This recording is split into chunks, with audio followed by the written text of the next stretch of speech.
Well, just as we finish game number 13, we are taping episode number 13 now of the Keys Corner. How are you doing, everybody? I'm Geoff Arnold alongside Kyle HUSON. The Keys coming off a 7-game road trip to Carolina and Winston-Salem. They split the 4-game set against the Mudcats before they took 2 out of 3 against Winston-Salem. We saw a number of good things over the course of the road trip. Let's get started with the Carolina series, where Randolph Gassaway was an absolute monster. Yeah, he really was. He carried the team. He had his first home run of the year, and he had 6 RBIs in that Carolina series. And then it carried on to Winston-Salem, where in last night's game, we're filming this on Thursday, it was on Wednesday, he had a 2-run home run in the 8th inning to give the Keys the lead. So Gassaway was a big key for the Keys offense. He did very well, and then Austin Hayes had a good series as well. We saw him get the green light in the 2nd game against Winston-Salem, and on 3-0 put one over the left field fence. We're starting to see this is a player that's pretty special. Yeah, he really is. Not often do you see a guy in his first full pro season get the green light on 3-0, especially this early in the season. But he's spraying the ball to all fields, and he's not just getting cheap hits. He's driving it. In the Carolina series, he had a triple to right center and a triple to left center, both in the same game, and then he launched that monster home run.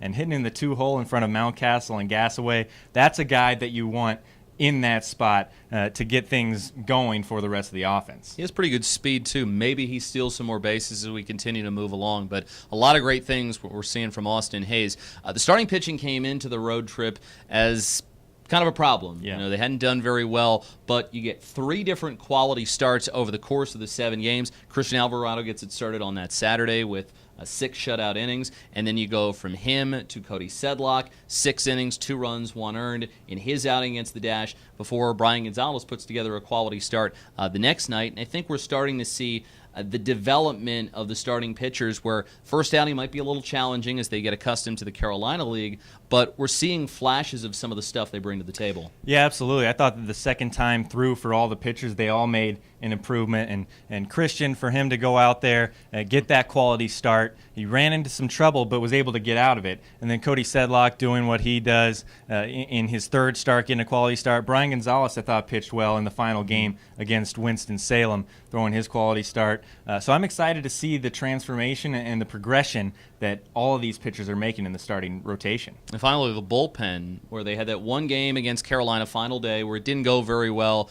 It was just a rough outing for Fronderly, and Romero gives up 6 runs while he's in the ball game. Mike Burke had some struggles too. But then you go to the Winston-Salem series, and they bounce back. And Christian Turnipseed in particular, 3 shutout hitless innings against Winston-Salem in the 2nd night of the ball game, and he's really made a stride over his last 2 outings. Yeah, he really has. His last 2 outings, 5 2/3 of an inning, no hits allowed, 8 punch-outs. So he's a guy that, yeah, he struggled in his first couple outings, but then really is showing his competitive side and showing what he can do in the back end of the bullpen.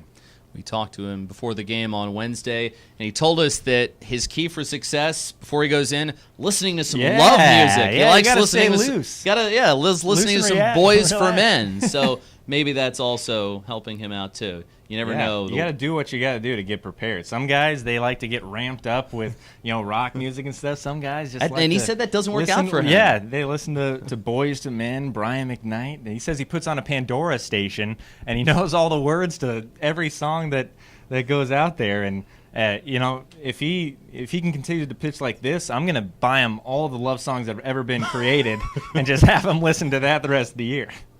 You might go broke trying to do that. Hey, if it means the Keys win, then I'll do it. Well, great stuff for the Keys on the road trip. We said they win the series against Winston-Salem. They get the split against Carolina. Up next, they play 4 games against the Salem Red Sox. It gets started on Thursday, and a big weekend is ahead, and we'll tell you about it next.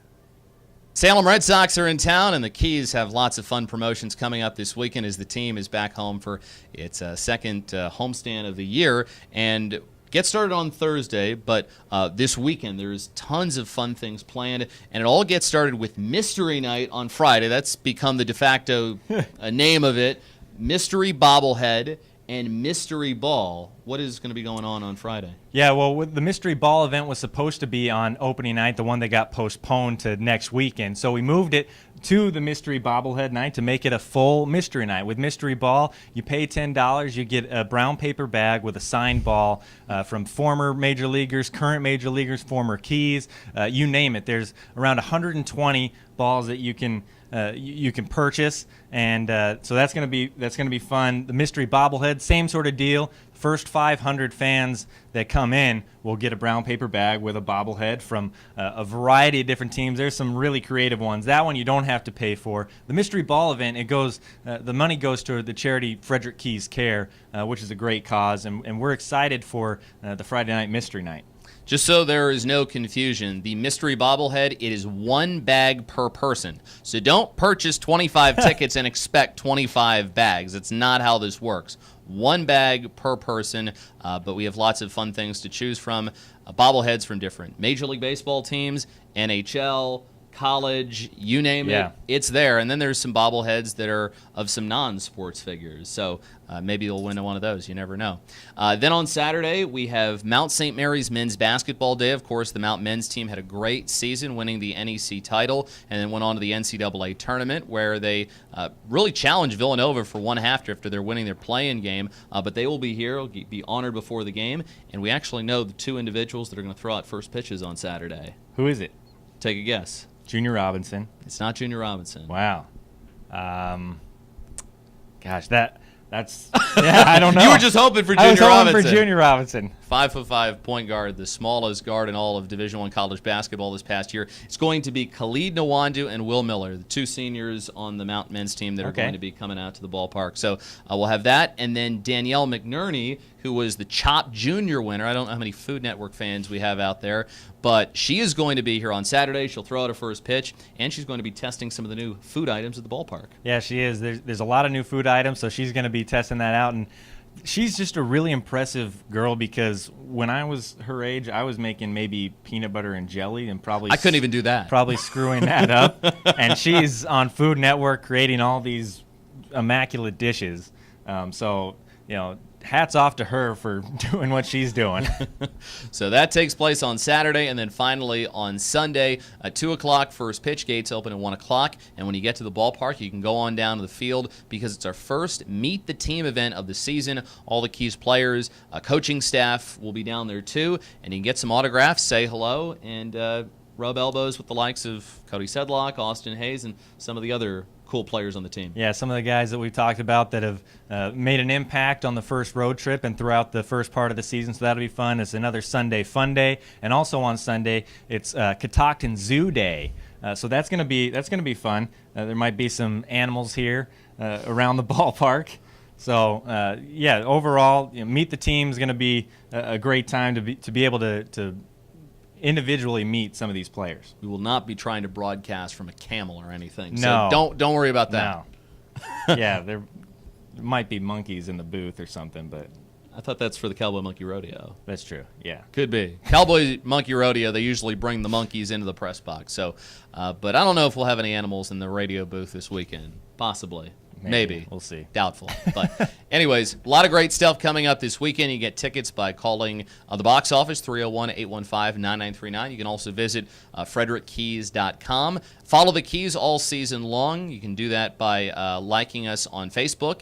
You can follow us on Twitter or Instagram at Frederick Keys. We have a Snapchat now, so make sure you look us up there. He is at K_Hughes. I am at Geoff on the air. That is Jeff with a G. If you put Jeff with a J in there, you won't find anybody. Sorry.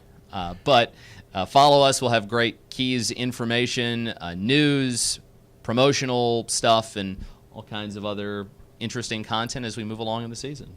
Yep, and then don't forget to follow us on the Unlocking the Keys blog. That's going to be updated, and then, as you know, Keys Corner every Friday.